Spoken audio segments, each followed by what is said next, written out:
Hello, Degens. Welcome to Degenerate Takes on this Monday, July 25th, 2022. I, of course, am the Brofect1 AJ, and joining me, as always, is the man with the numbers, the sportsbook whisperer, the college basketball guru, daddy of the diamond. Got to figure out something for football, Noah, but Mr. Noah Engelbrecht's in the money train. Noah, how the hell are you doing this week? How the hell was your weekend, man?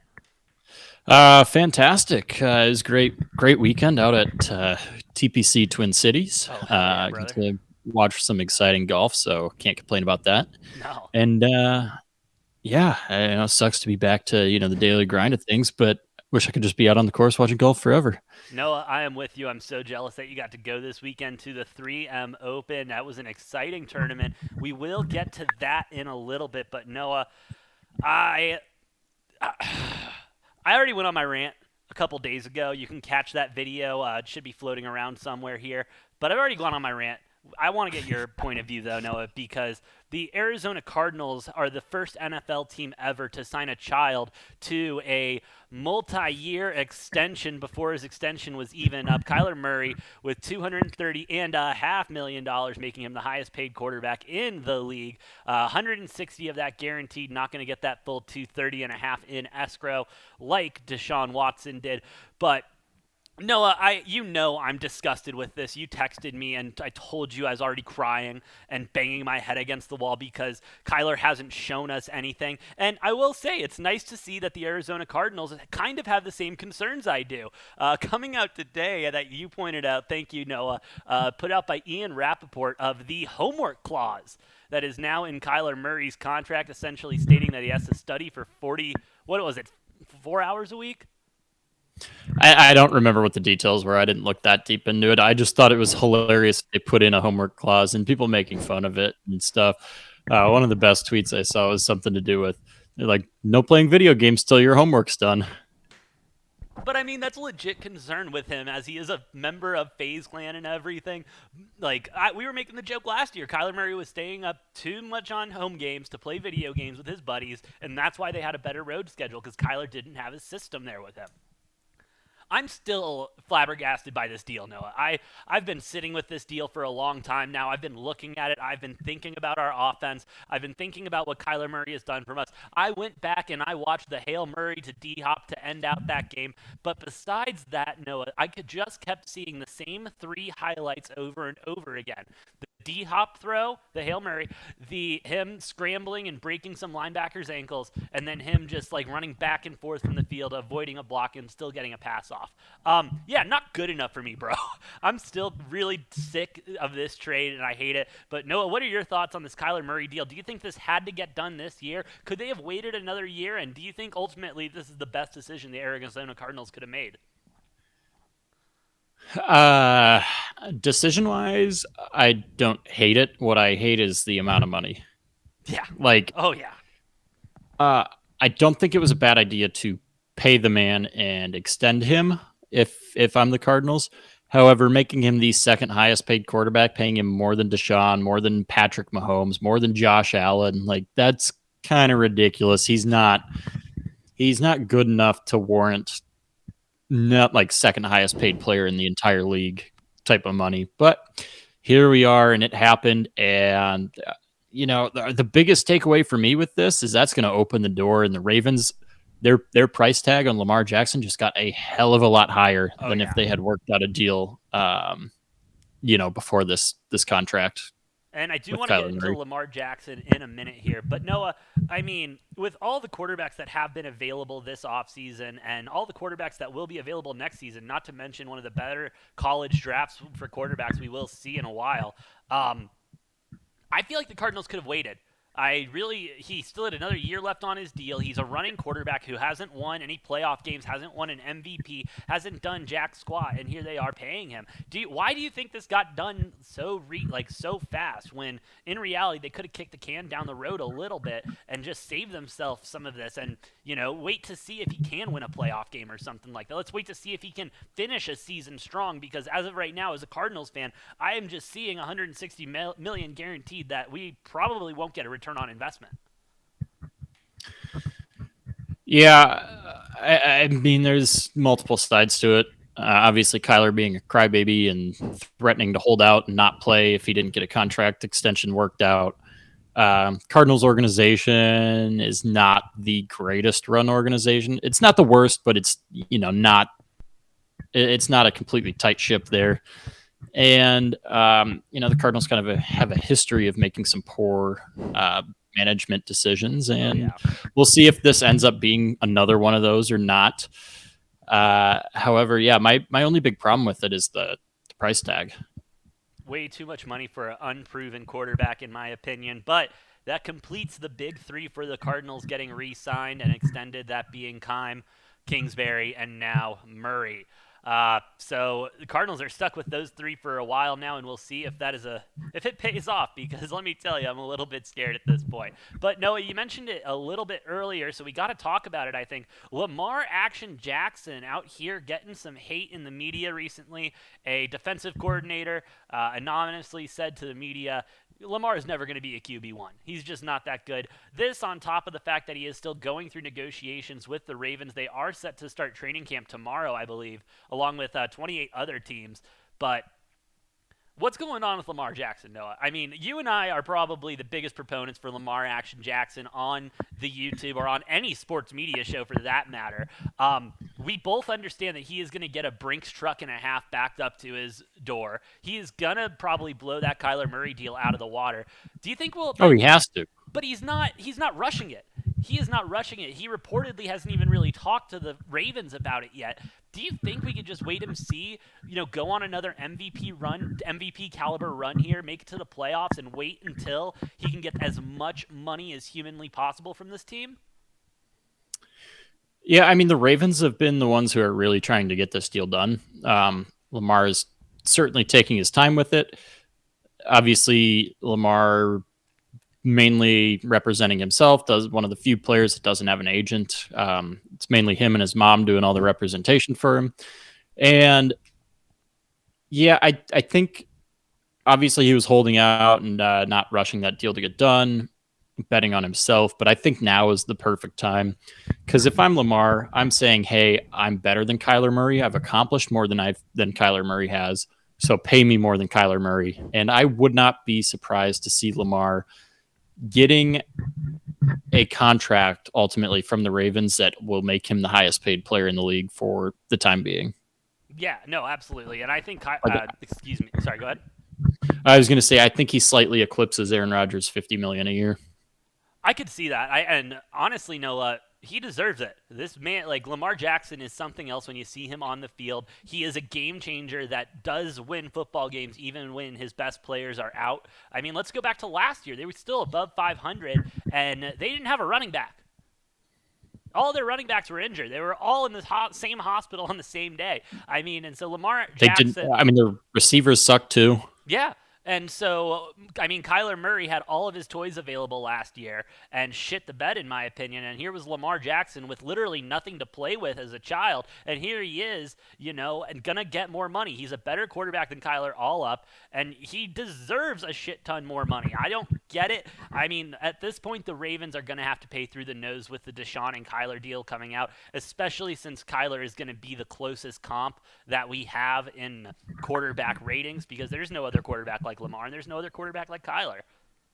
Well, yeah, and if you want to look at dual threat quarterbacks, right? You now have Watson and Murray, who are the second and third highest paid quarterbacks, highest paid players in general. I mean, obviously, quarterbacks making more than any other position. And yeah, if I'm Lamar, I'm saying, hey, I'm better than both of these two. I bring more to the table than both of these two, and so I deserve to be paid more than both of these two.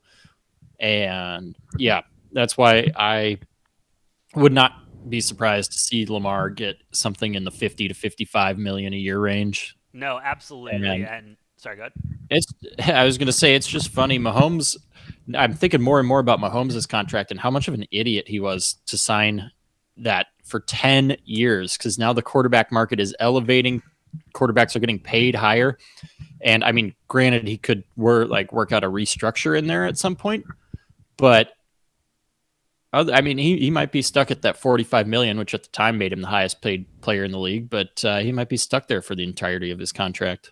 And that's the thing. He could always restructure. I'm on the side that was still not a dumb deal. I think that was a smart deal. Security in the long term for in a position where it's hard to get security. You know what I mean? Patrick Mahomes absolutely is a generational quarterback, one of the few who will be out there like that, and especially with every quarterback essentially coming out of college that could be the next generational guy, and teams wanting to go with cheaper options and everything. Shout out to Patrick for having the foresight, I think, in order to get that deal and at least secure that money in that time so that it's not, hey, yeah, your deal's up this year, you're performing great, but you're going to be wanting 55 million the next signing. No, he's going to be staying on that track at that price, and I think that's going to be the best option for him in the long run. I'm a fan of the deal. I'm still a fan of the deal and the 500 million he's going to get.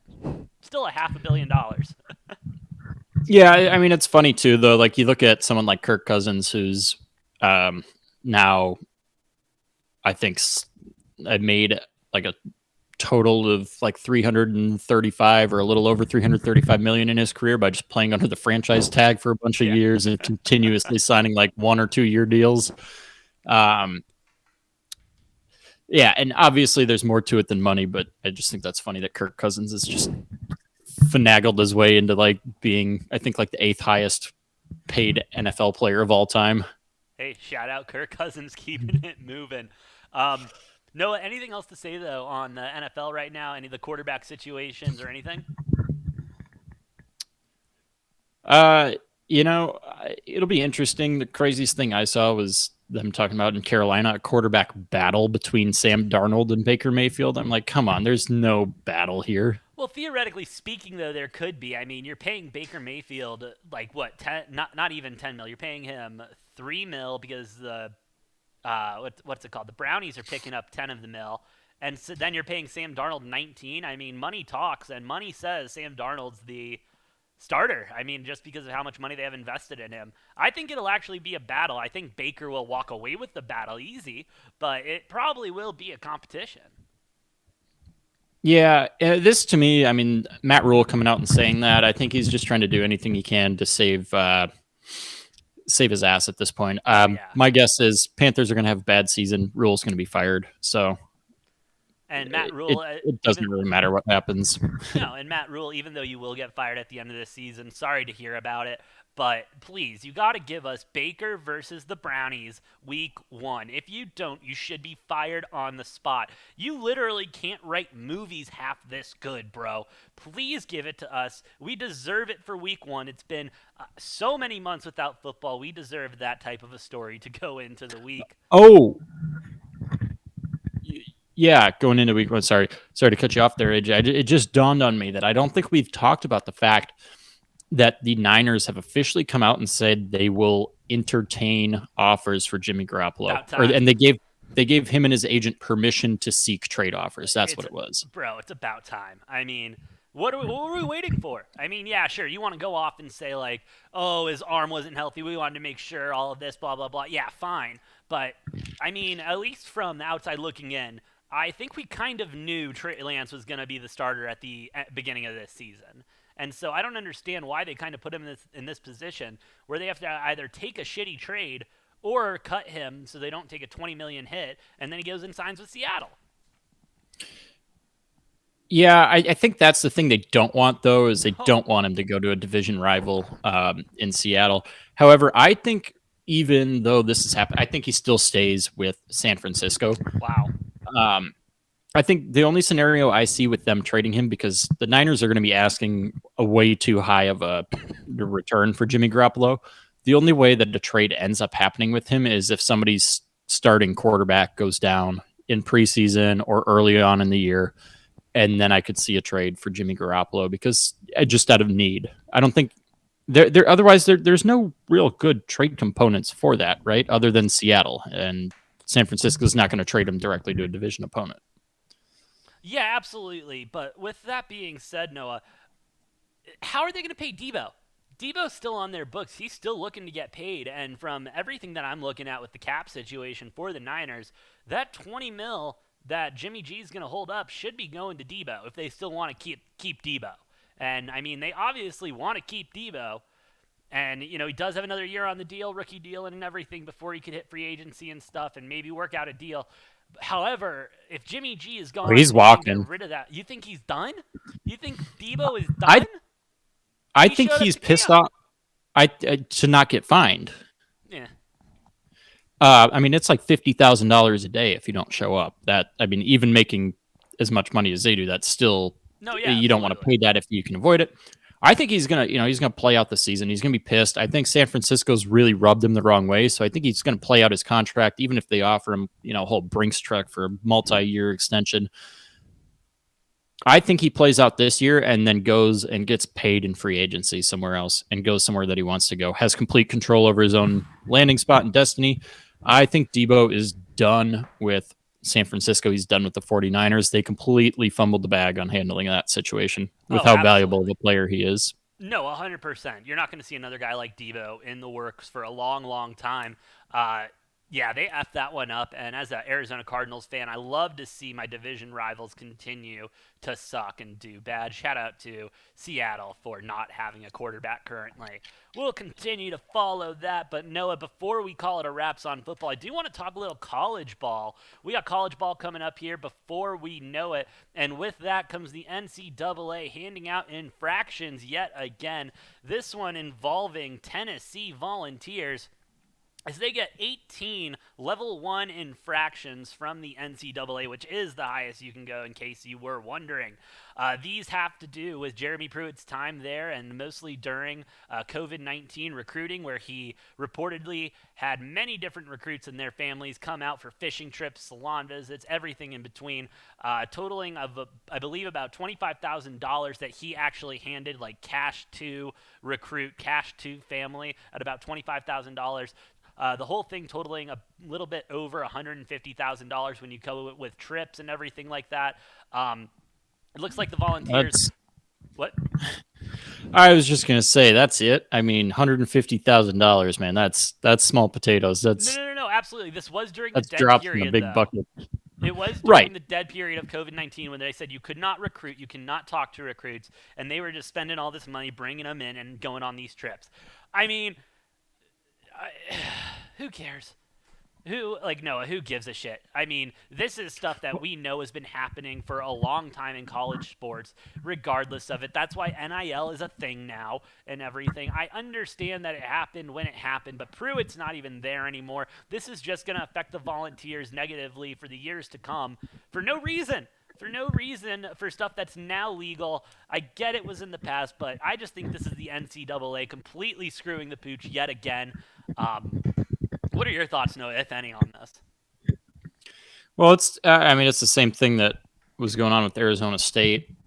Herm Edwards was just completely disregarding all the COVID rules about recruiting and everything.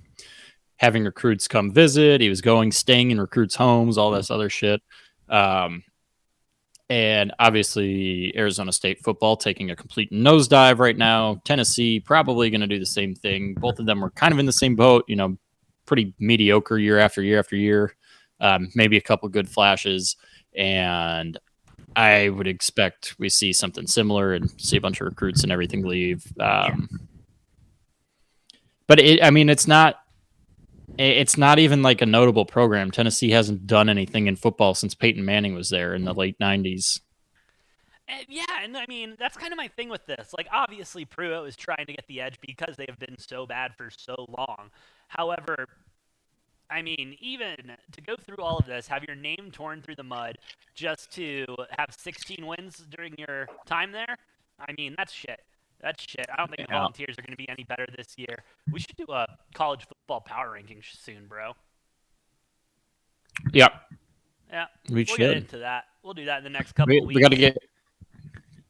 Yeah, I got to get through our NFC predictions first. Hopefully, that'll be coming up this week. Yeah, that should be this week. And of course, please like, share, and subscribe to the channel so you do not miss a minute of anything degenerate here. But yeah, sucks Yeah, to be. don't worry. We won't be putting the Minnesota Vikings as the number one record in the league at 13-4, like one Colin Cowherd did. Yeah, Jesus Christ, he must have been on something. I mean, he's out in I Cali. Maybe he give smoked a me little too much Kush, but I don't know how you're that calling was my Cowherd. first thought. I was Right. like, give me whatever he's on. That seems And that's the thing. Like, I believe me, I've done my research on the NFC in preparation for our NFC video. I mean, the Vikings will not be as bad as they have been in the past. But what? What? 13 and Yeah, 4? yeah, I that blew my mean, mind. that's like that's Packers numbers right there. I bet it was a typo in the teleprompter. I bet he was reading his teleprompter and they said Vikings instead of Packers by accident. He They mixed had the to two have. up. He cannot. He has been watching the NFL and has been a sports writer and a sports commentator for so long now. He and his Not a good good. one. Not saying he's good or bad, but I'm saying he has been around the league a long time. He's covered stuff for a long time, and he has the balls to say that the Minnesota Vikings are going to go 13 and 4. Don't get me wrong, we're called Degenerate Takes, but at least our takes make sense. I mean, bro, how Colin, if you could please, I'm going to go back and watch the clip again and see if I can actually understand where he's coming from. Because I do enjoy Cowherd and what he puts out and everything, but bro might be a little out of water here because that's got to be one of the coldest takes I think I've heard in a long effing time. Yeah, it reminds me a lot of when the Packers hired Matt LaFleur as head coach, and he said it was going to be a historically bad head coaching hire, and Wait, that so it made no sense. does Colin Cowherd? Do we think Colin Cowherd knows football then at this point? He's either an idiot or he just hates the Packers. I haven't fully decided, Isn't he from or both. Seattle? I don't know. Makes I no don't sense watch why his he would hate the show. I don't Packers. watch his show because he has such terrible takes. But all of a sudden, something like that, it just randomly pops up on my feed, and I'm like, he did not just say the Vikings are going to go 13 and 4. He thinks the Vikings are going to have the best record in the league this year. I blew my mind. I'm like, this is a joke, right? It's dumb. That's But dumb, dumb, dumb. Colin, I cannot wait to see you fall flat on your face for that one. But we will yeah, have better. I we'll mean, have realistic better. NFC totals. The bar's low enough that I feel comfortable saying we will have much better takes on our NFC predictions. Seriously. And Colin's out there getting paid how much, and we're over here. Colin, get better, bud. Get better, Colin. Oh well, not our problem. That's Fox's problem, I believe. So, with that Yeah, being said, no. not our monkey, not our circus. Yes, exactly. But with that being said, no, we got to talk about it because we had boots on the ground. Let's talk about the 3M Open. Tony Finau goes away with it. Sanjay M and Grillo walking away tied for second, and then a laundry list tied for fourth, including Hodge and Hahn. And yeah, I mean, Noah, boots on the ground. How was it? Who did you see? And what are your reactions from the 3M Open? Yeah, so I was there. I was there Friday and Saturday there, and it was pretty exciting, pretty great. Nice thing about the 3M Open was able to be right up there on a couple of the tee boxes, as well as a couple of the greens. I was kind of hovering around watching a couple groups in particular, especially Sahith Theegala, Ju Young Kim, who, by the way, I think netted enough FedEx Cup points with his finish in this tournament to get his full-time player card for next Hell year. yeah. Woo! Congrats, bro. He's going to have a very exciting rookie year next year. Watch out for him to make some waves. Yeah, and then a little bit of Sungjae. Obviously, didn't get to see Hideki after he withdrew following his 3 balls hitting the water on 18 on Thursday. Yeah, and then a little bit of Ricky Fowler, a couple other guys. Obviously, the field wasn't super stacked, so kind of followed some of those bigger names a little bit. And yeah, it was a great tournament. Crazy ending there. Obviously, had Scott Piercy going in with a 4-stroke lead, and Finau ended up winning the tournament by 3 strokes because Piercy just fell apart. Finau had a good day, which I did call that on Sunday. I texted you, AJ. I think Finau was still 2 or 3 strokes back. I think he might have been 2 strokes when I texted you, and I said Finau's going to win this thing. Yeah, and sure enough, he did. Noah, I got to start taking your golf picks on Sundays. Yeah, I know. I locked that one in at I think plus 320 at the time. So, yeah, I was sitting there, going into the day, right? Because I've been loving picking people. I'm like, Piercy should win this, and the odds weren't very good for like him having a 4-stroke lead. So I'm like, I'm not going to take him. I don't really want to take Grillo either. And all of a sudden, gap starts closing a little bit between Piercy and Finau. And I'm like, Finau looks dialed in and Piercy's starting to struggle. And I'm like, I'm going to just jump on Finau here. Yeah, and I don't blame you, man. I mean, that was a good call. We got the next PGA event this weekend is the Rocket Mortgage Classic, and we will definitely have our coverage and best bets on that. And we got a live event this weekend, Noah.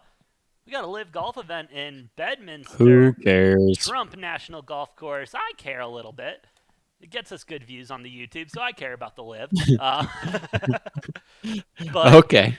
this one, they are changing up the format a little bit. They're going Friday, Saturday, Sunday, so they will be in direct competition for the PGA, especially on those later days. It'll be interesting to follow and see what they do with that, how their numbers stack up. And Noah, I promise you, I will make sure that we have good coverage on that. Don't you worry.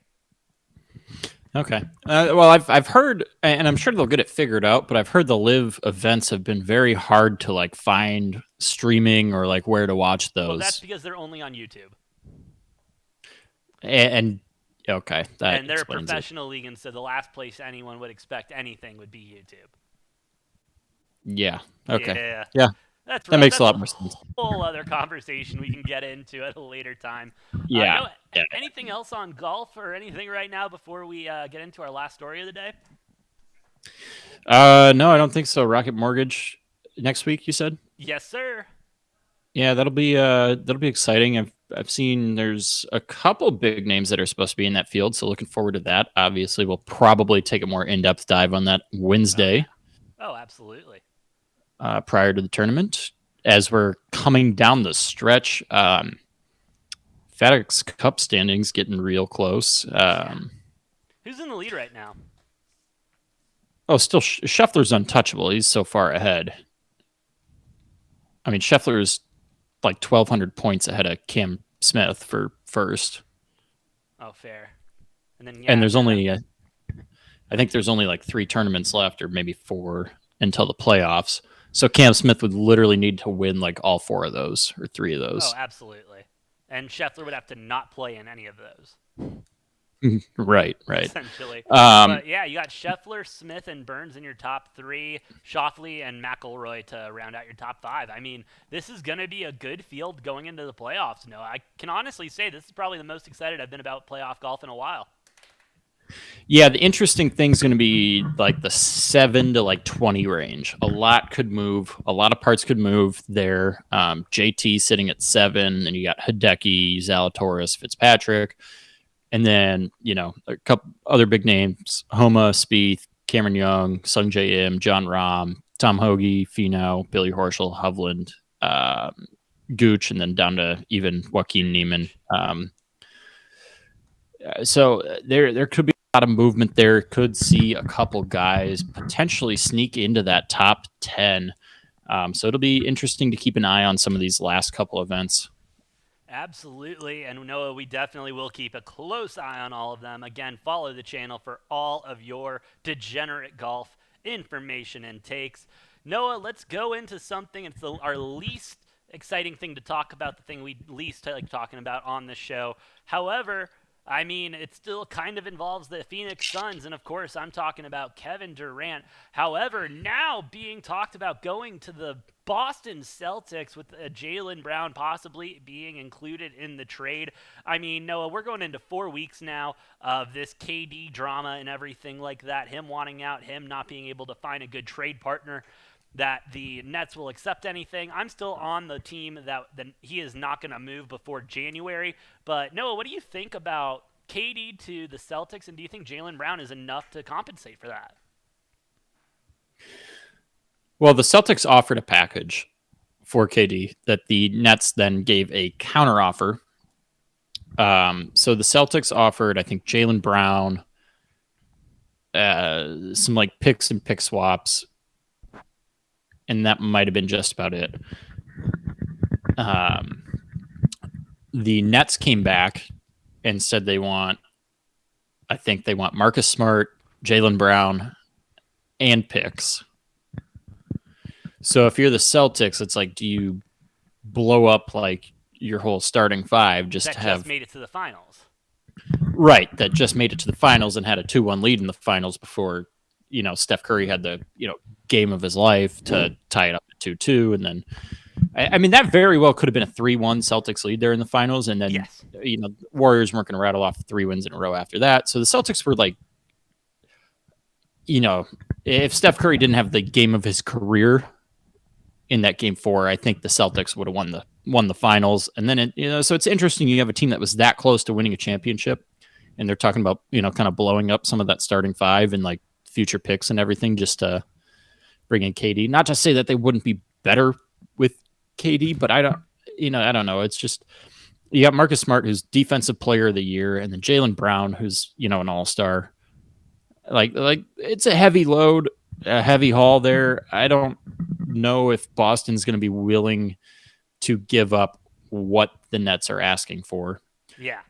So I'm going to err on the side that no, this deal doesn't get done, and KD is not going to the Celtics just because of that. I do think somebody out there will give up a lot.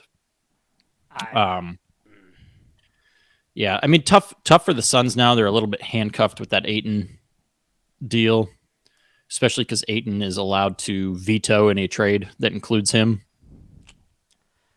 Yeah, that's going to be a rough one for the Suns to get out of.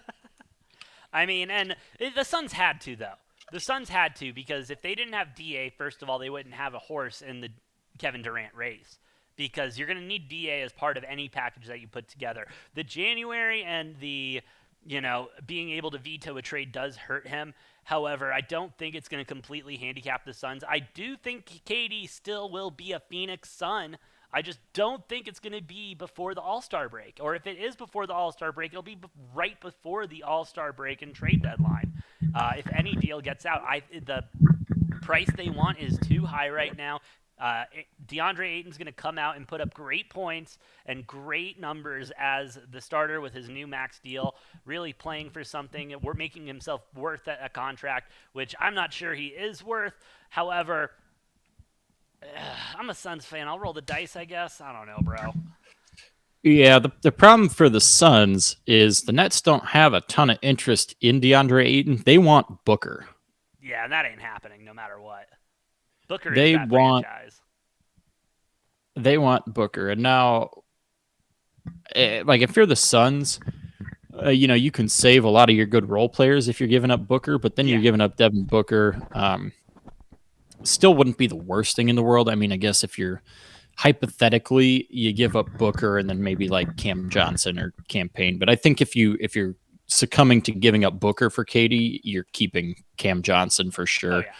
So maybe you give up campaign, and then you're looking at you still got Bridges, Chris Paul, Jake Crowder, DeAndre Ayton, and then you throw Kevin Durant in the mix there.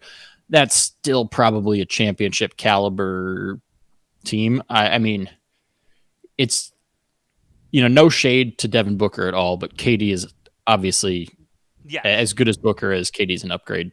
Absolutely, KD is an upgrade, Noah, but Devin Booker is way younger. And right. Devin Booker has so many good years left in him, where Kevin Durant probably just has maybe 5 more.